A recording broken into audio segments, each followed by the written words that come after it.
Pakistan is a country with a multi-tiered governance system for social protection at federal and the provincial level.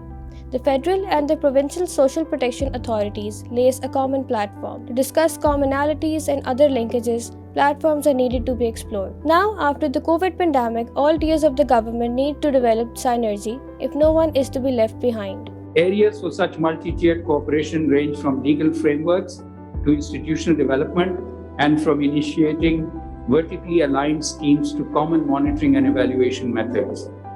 Immediate areas that require such cooperation include dynamic social data, reliable methods for social outreach and mobilization, payments and social insurance infrastructure, and integrated databases of programs and beneficiaries for a robust monitoring and evaluation system. COVID-19 was a crisis of global proportion. The pandemic pushed another 140 million people below the poverty line. South Asia is the worst hit region. The labor market shrunk by 10%. In Punjab and KP, the governments started programs to tackle the situation. In both the provinces, policies were formed to identify a roadmap. The programmers' emphasis was labor markets and skill providing programming. Then the beneficiaries had opportunities to have insurances coverages. 8 dimensions of vulnerabilities were identified, and based on it, responsive solutions were rolled out. Responses were tailored to the individual needs of different tehsils. An endowment social protection fund of 140 million rupees was established, which will survive with smart investments. Now the post-recovery opportunity for future has a different focus. I'm grateful for STPI to arrange this session. I think it was very useful in the sense that all panelists by and large agreed on certain recommendations. I think there is a general consensus that unconditional cash transfer programs alone cannot reduce poverty. So we need to keep the welfare roles rotating by lifting people out of poverty through graduation programs, so graduating them out of poverty, and trying to build human capital. Digital footprint of social protection has increased incrementally during the COVID pandemic. That is progress towards digital Pakistan. Both knowledge and practice, Pakistan is a cash society. 7.2 trillion rupees are in circulation, and it will remain so unless there is an incentive created for digital transactions. Doing a digital transaction is far more expensive than doing a cash transaction, unless the time value of money becomes higher than its cash equivalent. The danger is to fall in the axe net, which can be avoided at the moment. Nevertheless, the pandemic has accelerated the process of digitalization. Benazir Income Support Program is one of the beneficiaries. People who were not previously using digital means to do anything started working on the digital side, and the knowledge and the practice of digital work, and I'm going to give you examples of health tech, ed tech, fintech, dark stores, last mile, all things we thought were going to take 5 to 7 years to happen got accelerated. Initial response on COVID was initiated at the federal level. Soon it started trickling down. Rescue, relief, rehabilitation. At all 3 stages, monetary support was the name of the game. For targeted subsidies, financial inclusion at the lowest level was an important need, especially when the third tier of the government, the local government, was missing. Integration of political and financial power at the local government level was important. For better integration of 3 tiers, perspective of the stakeholders was important. In short, a shared vision was needed. This all needed prompt and reliable delivery and transparency.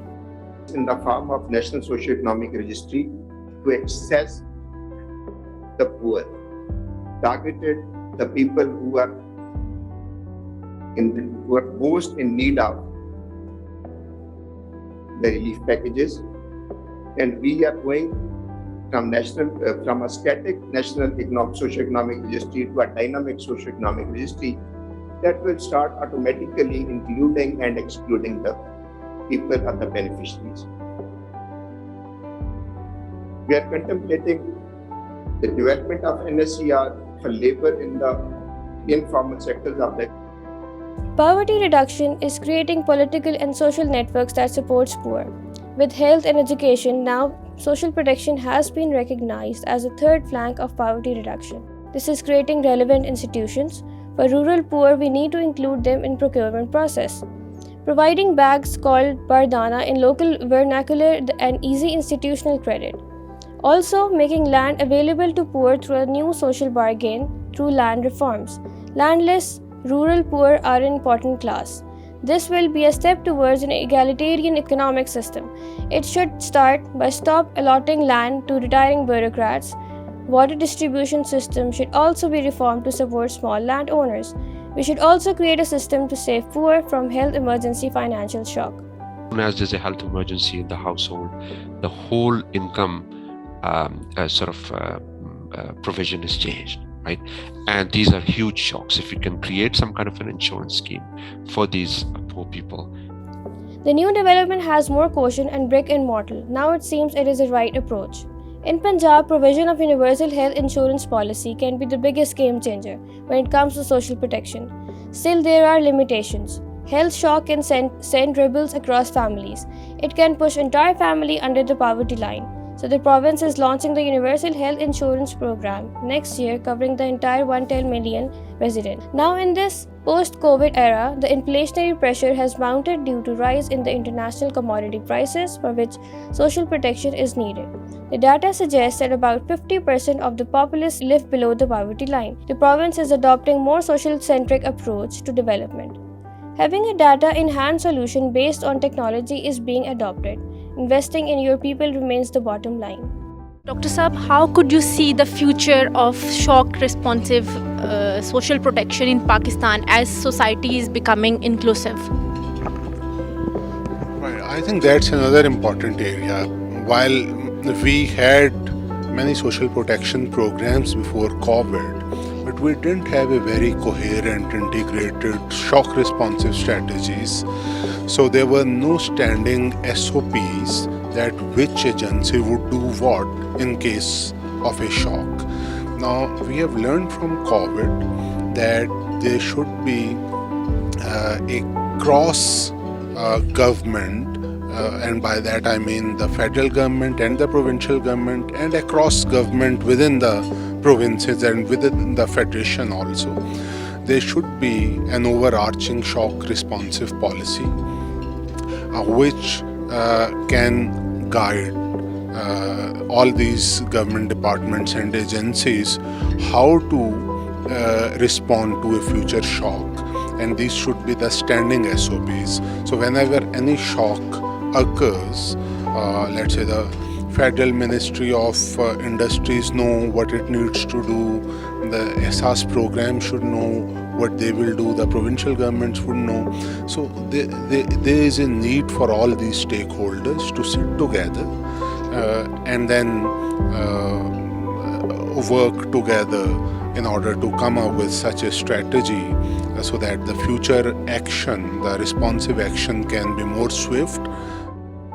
The government of Punjab had 10 billion rupees for distributing during COVID, but the distribution mechanism was weak.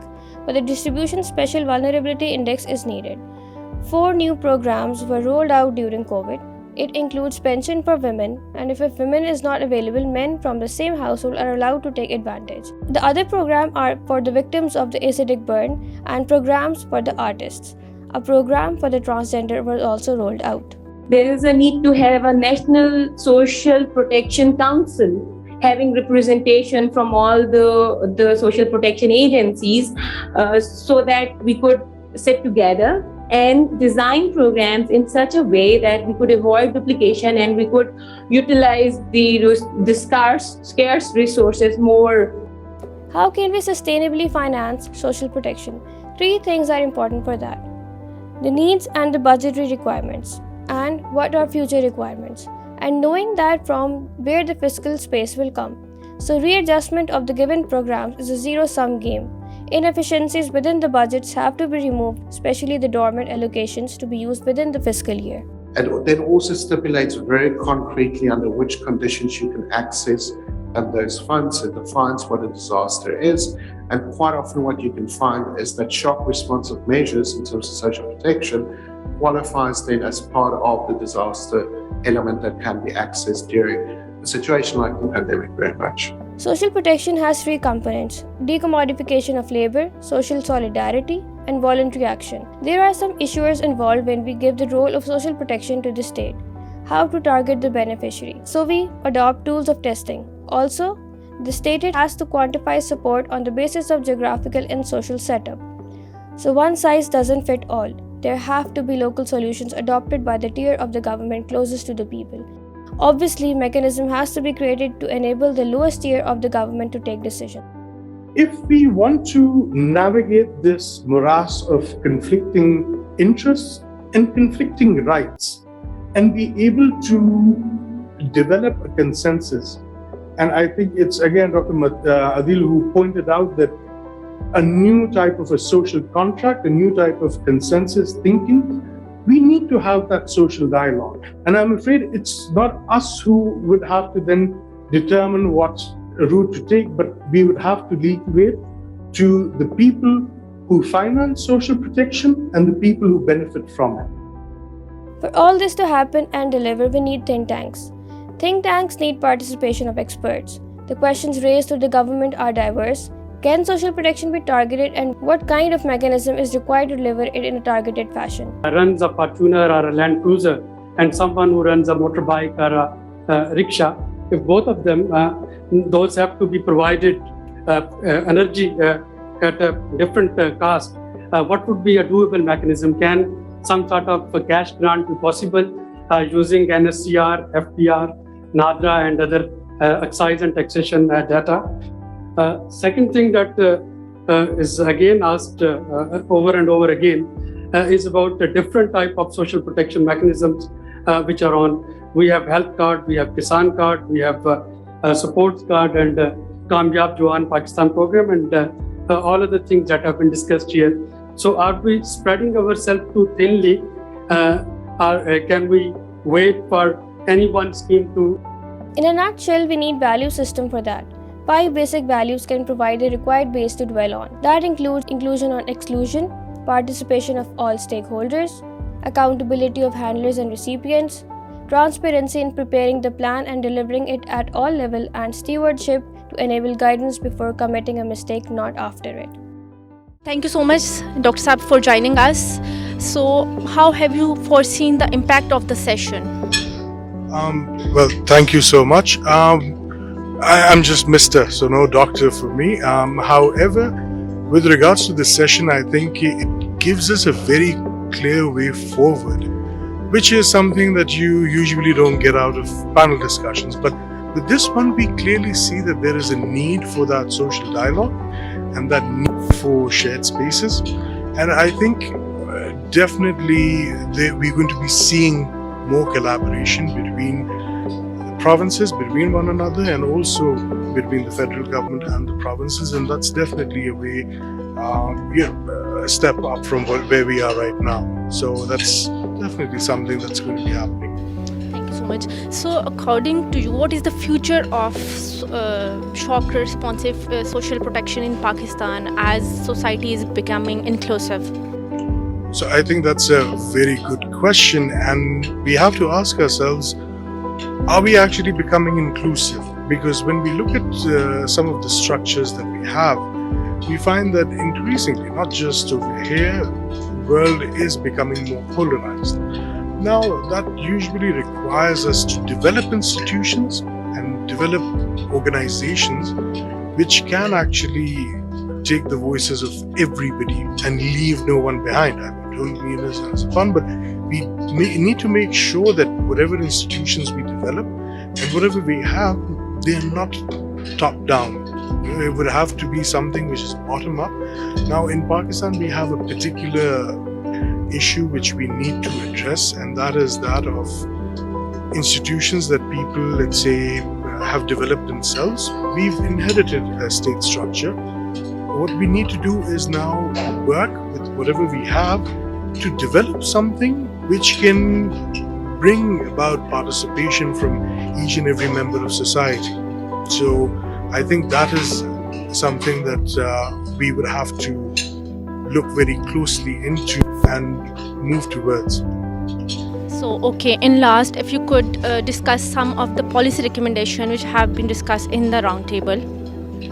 So, I think one of the policy recommendations which comes quite clearly is the need for devolution and the need for having a more active role of local governments within social protection.